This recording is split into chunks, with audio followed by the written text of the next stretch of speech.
Salut! Dans cette vidéo, je vais vous montrer les meilleurs réglages graphiques pour Marvel Rivals pour tout ce type de PC. On va vraiment essayer d'en tirer le maximum. Commençons par quelques bases. Dans la barre de recherche Windows, cherchez Activer le mode jeu et cliquez dessus. Ça devrait être activé chez vous, car ça optimise automatiquement votre PC. Ensuite, fermez tous les processus en arrière-plan dont vous n'avez pas besoin en jouant. Pour les voir, cliquez sur cette flèche en bas et vous verrez ce qui tourne en arrière-plan. Si vous n'avez pas besoin de Spotify, par exemple, faites un clic droit dessus et cliquez sur Fermeur. Le programme se ferme. Faites pareil avec les autres programmes que vous connaissez et dont vous n'avez pas besoin pour jouer. Enfin, assurez-vous de mettre à jour votre pilote graphique. Pour vérifier, cliquez en bas à droite, puis Gestionnaire des tâches, Performance et faites défiler jusqu'à voir le GPU. Là, vous verrez votre carte graphique. J'ai une carte graphique médiocre, mais ça marche quand même chez moi. Si vous avez une carte Nvidia, je vous conseille GeForce Experience. Cherchez-le sur Google, téléchargez-le, puis installez le pilote. Il détectera automatiquement votre carte Nvidia, améliorant les performances. Pour d'autres cartes, cherchez votre modèle plus pilote sur Google pour trouver le bon.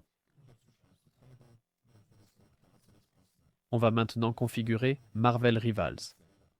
Cliquez sur Paramètres, puis encore Paramètres, et allez à Affichage. Voilà à quoi ça ressemble chez moi au début. D'abord, activons l'affichage des FPS. On sélectionne ça, on clique Appliquer et voilà les FPS. Ensuite, on descend jusqu'à voir Graphique.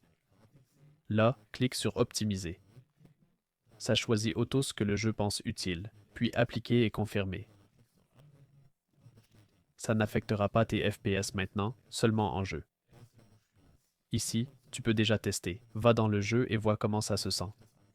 J'ai encore quelques réglages recommandés. L'éclairage n'est pas important. Tu peux le mettre en basse qualité. Laisse la qualité des reflets comme ça. Mets les détails de scène sur moyenne ou plus, selon ta carte graphique. Le post-traitement n'est pas crucial. Faible devrait suffire. Pareil pour les détails d'ombre. Je mettrai les détails de texture au même niveau que ceux du décor. Ça dépend de votre carte graphique. Le reste peut aussi être en bas. Bien sûr, si votre carte est top, vous pouvez pousser plus loin. Ensuite, on passe à l'anticrénelage. Pour certains, c'est sélectionné ici. Si je clique sur Appliquer, vous aurez moins de FPS. Je conseille de tester AMD FSR ou EPIC. Et si Nvidia s'affiche, essayez-le aussi. Testez rapidement pour voir où vous gagnez le plus de FPS. Avec AMD, j'ai tant de FPS, avec EPIC, tant.